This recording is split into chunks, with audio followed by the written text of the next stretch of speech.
É, nação, e o nosso Peixão anunciou 4 reforços.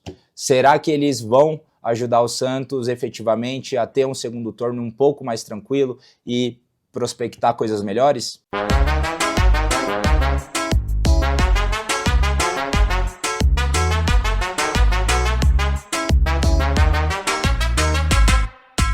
A ideia aqui é a gente conversar um pouquinho, falar um pouco sobre esses novos reforços, um pouco sobre as características de cada um e como eles podem ajudar o nosso Peixe, né, a ter um segundo turno um pouco mais tranquilo, em que a gente não precise ficar pensando em zona de rebaixamento e quiçás até, né, ali vislumbrar uma Sul-Americana. Mas antes disso eu gostaria só de fazer um pequeno adendo, tá? Primeiramente eu gostaria de agradecer a você, torcedor e torcedora santista, a vocês que acompanham o Vem Pro Peixão, pelos feedbacks positivos, pela receptividade com que vocês me trataram no canal, né? E eu não poderia começar este novo projeto mais feliz e de forma mais motivadora do que essa. Então agradeço a todos vocês, espero que a gente possa aí ao longo, né, deste novo projeto falar muito sobre o Santos, possamos aí nos dar super bem e prometo para vocês que vou trabalhar bastante para que haja uma melhoria contínua aí e que eu e o Du possamos cada vez mais trazer coisas novas para o canal e trazer coisas novas para vocês torcedores, beleza? Galera, agora vamos falar do que realmente importa, né, do nosso Peixão, dessas tão esperadas contratações agora para o segundo turno, porque nós, mais do que ninguém, nós torcedores santistas, sabemos da importância dessa janela para que a gente pudesse aí ter um pouco mais de tranquilidade nesse segundo turno, né?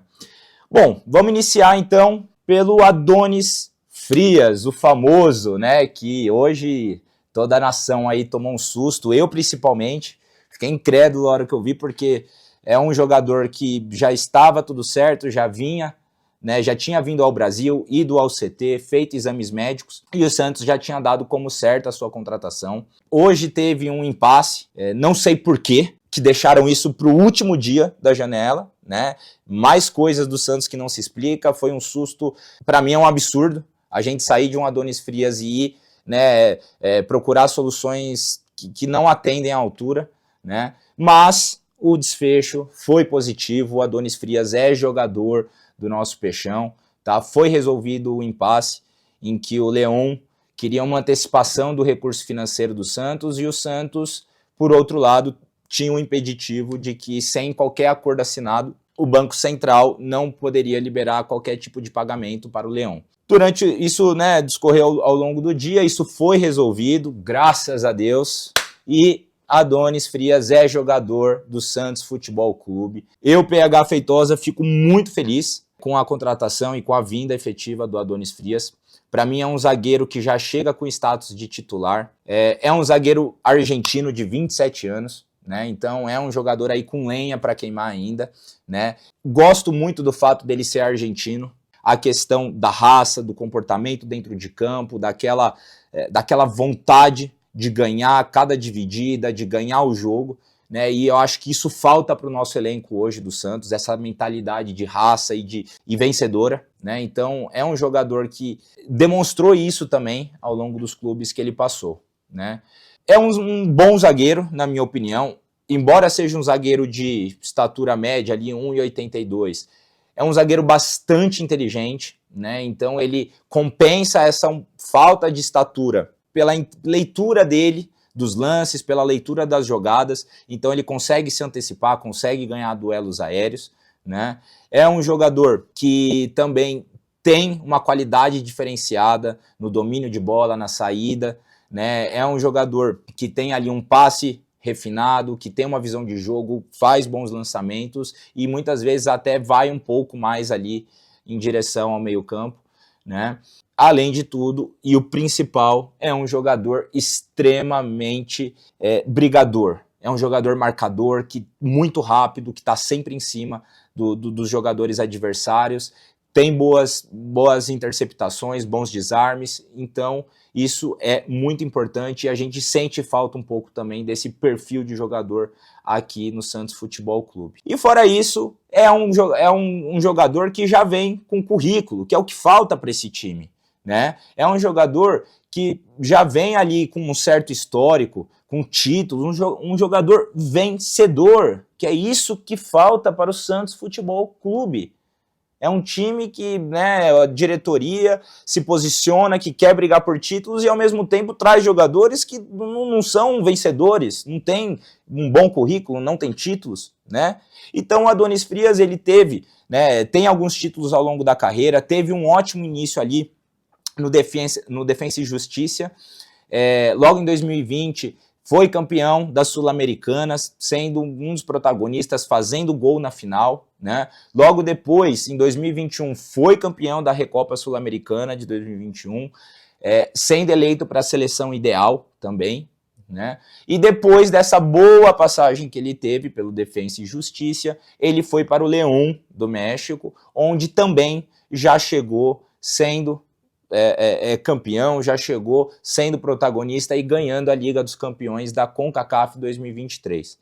Fez uma boa carreira ali no León e vem hoje agora para o Santos Futebol Clube em 2025 e traz com ele esse otimismo que eu entendo da nação santista de poder ajudar o time, né? Falando já de zagueiros, vamos então falar do segundo reforço, do Alexis Duarte, que para mim também foi muito bom. Tá, eu fiquei bastante feliz com a vinda do Alex Duarte, tinha ficado bastante chateado quando as coisas estavam avançando com ele e o São Paulo vetou a contratação dele, né? Mas fico feliz que o Vojvoda tenha aprovado e que o Santos tenha conseguido efetivar a contratação dele, e porque eu acho também que é um zagueiro, inclusive, com um perfil parecido com o Adonis Frias e que eu também acho que pode agregar muito para o Santos. Tá? Também é um jogador de estatura média, ali 1,85, é um jogador paraguaio também, é um jogador latino, então isso nos agrada também, novamente porque tem essa questão da personalidade, da garra, né, de ser brigador. É um jogador também com uma boa leitura de jogo, boa leitura de lance, então ele consegue se antecipar, consegue ali brigar nos duelos aéreos, né? Mas é óbvio que não é a especialidade deste zagueiro, assim também como não é a do Frias, né?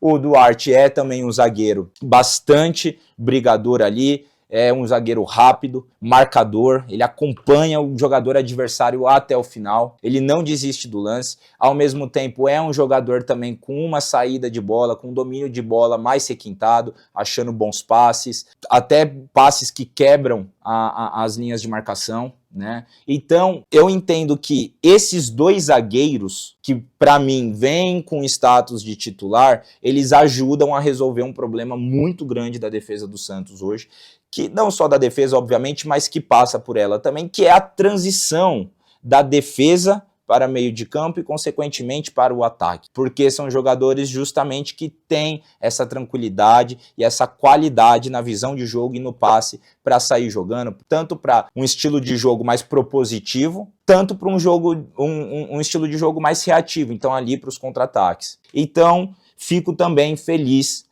com a vinda do Alexis Duarte. É um jogador que fez um bom início lá no Cerro Porteño, depois foi bem vendido para o Spartak Moscou, ali na temporada 23-24, onde ele já começou a ganhar espaço, já começou a fazer uma quantidade razoável de jogos como titular e vinha bem, vinha fazendo bons jogos, e também na temporada de 2025, onde ele perdeu um pouquinho mais de espaço, mas ele ainda era um jogador, uma peça importante ali para o clube e vinha fazendo uma quantidade razoável de jogos. Tá? Então, fico feliz porque é um jogador também que tem currículo, que tem ali boas passagens, um bom histórico e que hoje, para o momento do Santos, eu acho que ele vem agregar bastante. Tá? Vamos sair um pouco agora da defesa e vamos para meio de campo. Foi oficializada também a vinda do Vitor Hugo, um jovem promissor aí de 21 anos, né, cria do Flamengo. Eu particularmente, nação, gostei da vinda do Vitor Hugo, tá? Diferentemente dos outros dois, para mim ele não chega com status de titular, tá? Mas para mim é um jogador que pode vir sim a render bastante, pode vir sim ser importante para o Santos, mas é lógico que isso com o tempo e ali com as ideias, né, que o Vojvoda vai implantar no esquema tático do time. Eu fico animado com essa contratação, Nação, porque é um jogador jovem, ele vem, não quero acreditar aqui no mesmo modelo do Jean Lucas para ser usado como vitrine aqui e depois ser vendido, né? Mas ele vem por empréstimo aí até o final do ano de 2026, tá?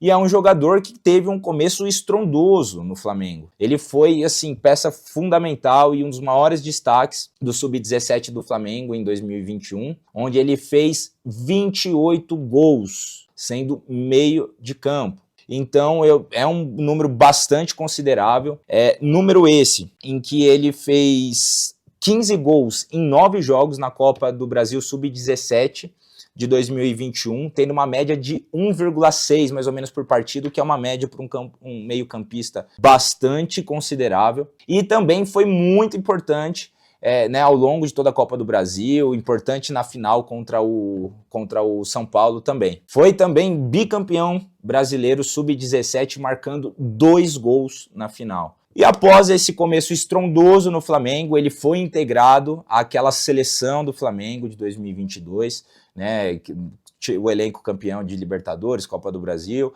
e não teve muito espaço, e o que eu acho mais do que natural, até pelo nível dos jogadores que estavam no Flamengo em 2022, pelo time que era o Flamengo de 2022, né?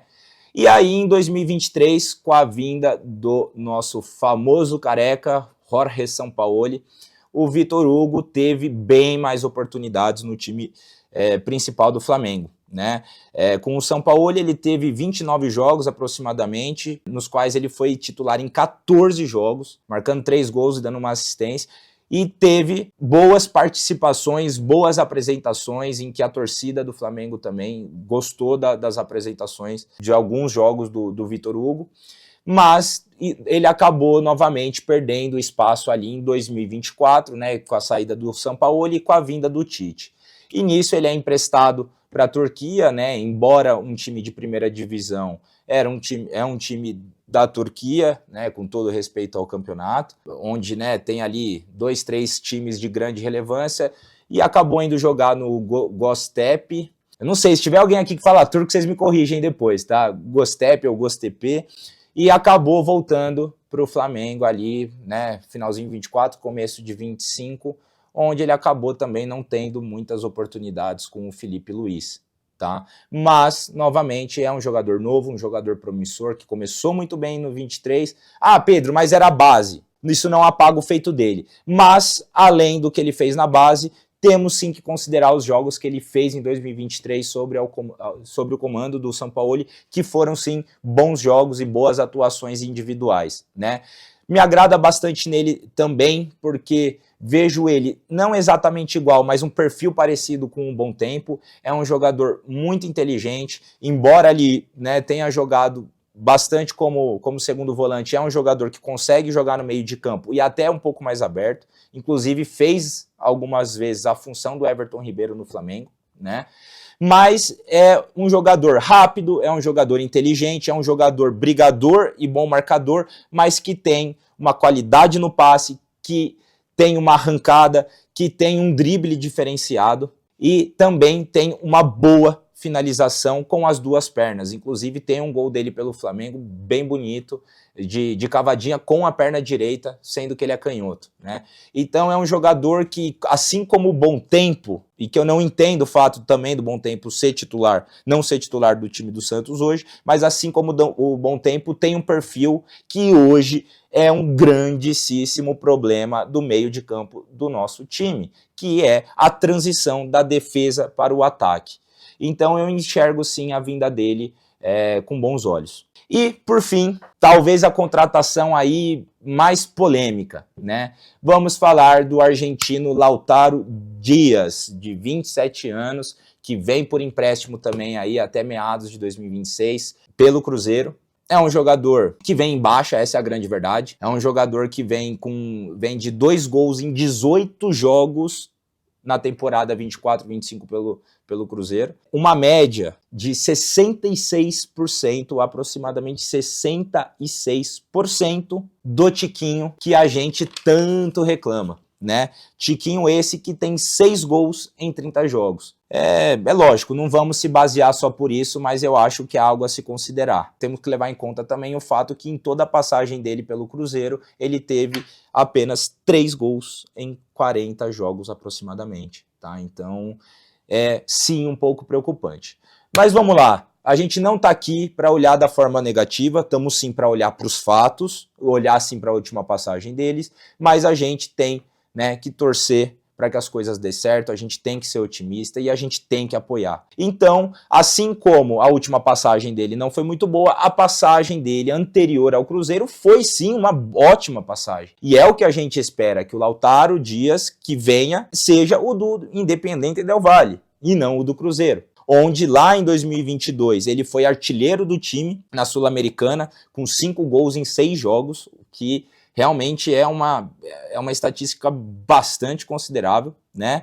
E teve uma passagem bastante promissora, com 62 jogos, 18 gols e 8 assistências. Lógico, não é nada absurdo, mas já são números bem melhores do que a gente vê hoje no Cruzeiro. Sim, vale destacar também que o Lautaro Dias não é um centroavante, né? O Lautaro Dias, ele inclusive pode trazer uma coisa hoje para o Santos que falta nos nossos centroavantes, quer dizer, no nosso centroavante, né? Porque hoje, assim como o Edu avisou vocês, o David Washington foi devolvido ontem e hoje a gente está contando apenas com o Tiquinho Soares. Então, o Lautaro Dias, ele tem um perfil de jogar um pouco mais de fora da área, é um jogador que tem mais um contra um, que tem mais a triangulação, a passagem em profundidade, ele não é aquele camisa 9, cabeça de área. Então, pode ser sim que ele possa agregar bastante, ainda mais se o professor considerar outras formações para o time,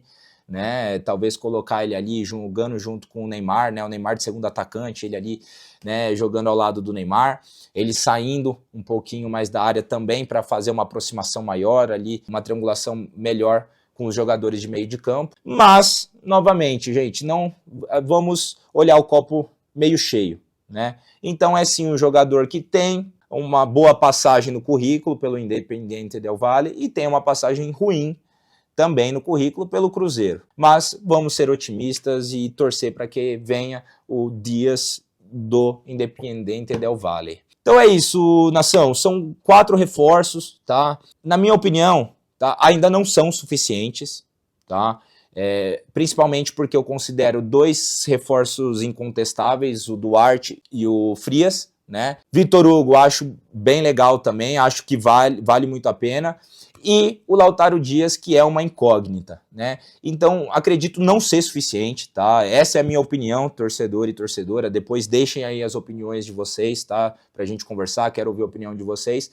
Mas acredito que todo mundo aqui esperava que viesse pelo menos aí um volante de bastante qualidade, com status de titular, né, que inclusive o Santos hoje correu que nem louco atrás aí, coisa que só acontece no Santos, né, só no dia de hoje para tentar fechar com o Loyola. Teve aquele impasse da questão dos direitos de transmissão, né, então o problema inicial eram as garantias do Peixão, e uma vez que o Neymar e o Neymar pai entraram através da NR Sports, dando as garantias que o clube queria, depois houve esse imprevisto dos canais de transmissão, né? Porque eles queriam essas garantias dos direitos de transmissão, CBF ou estaduais, que não são permitidos pela instituição. Então a negociação foi novamente travada, ele não vem mais para o Santos, né? E com isso, aparentemente, morre qualquer expectativa nossa para esse volante. Então, para mim, ficou faltando essa peça de um volante que chega com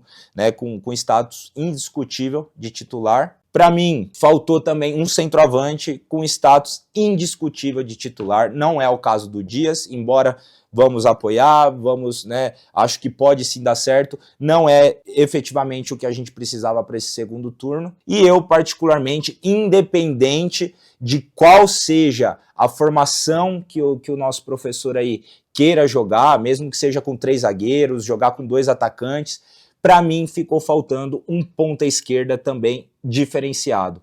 Até porque eu não acho que a mesma formação tenha que ser usada em todos os jogos. Eu acho que tem jogos em que vão ser mais favoráveis e que a gente jogue sim com pontas. E hoje eu não vejo ninguém, absolutamente ninguém no Santos, com um status de titular indiscutível do lado direito. Nós temos o Guilherme, que eu não acho que tem que sair nesse momento, não acho que tem que ser chutado do clube, eu acho sim que ele pode ajudar, mas não sendo titular do time, né?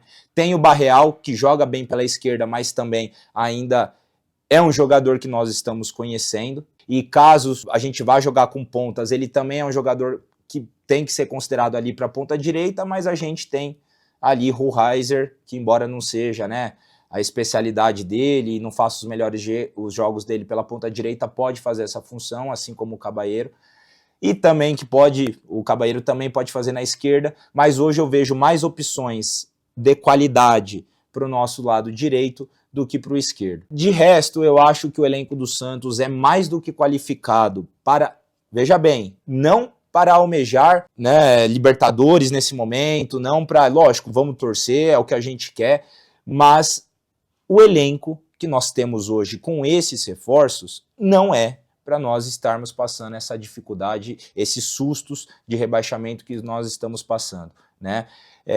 Agora, olhando para um cenário de Sul-Americana, que é o que a gente gostaria e é o que a gente espera com a vinda do Vojvoda e com a vinda desses reforços, eu acho que ainda esse trabalho seria mais fácil um pouco, menos complicado para o nosso técnico se tivessem vindo essas peças aí que faltaram. Mas é isso, Nação Santista, fico muito feliz de encerrar mais um vídeo aqui com vocês, espero que vocês tenham gostado, deixem o like aí, compartilhem, hypem o vídeo para ajudar a gente a ter mais visibilidade. Se inscrevam no canal, você que não é inscrito, compartilhe com os amigos, com a família, vocês vão estar nos ajudando bastante, tá bom? E deixem aí embaixo os comentários de vocês, o que vocês acharam da janela do Santos, o que vocês acharam dos reforços, se são suficientes, se faltou, quais faltaram, e quais são as expectativas de vocês para o segundo turno do Brasileirão 2025, e que Deus nos abençoe, porque a gente merece, viu? A gente merece. E vou finalizar dizendo o seguinte, não é possível que esse susto que a gente tomou com o Frias aí não tenha sido uma coisa de Deus para a gente estar comemorando o gol dele de classificação para a Sul-Americana até o final do ano aí. Obrigado, rapaziada, obrigado, torcedores, até logo. Um grande abraço do PH.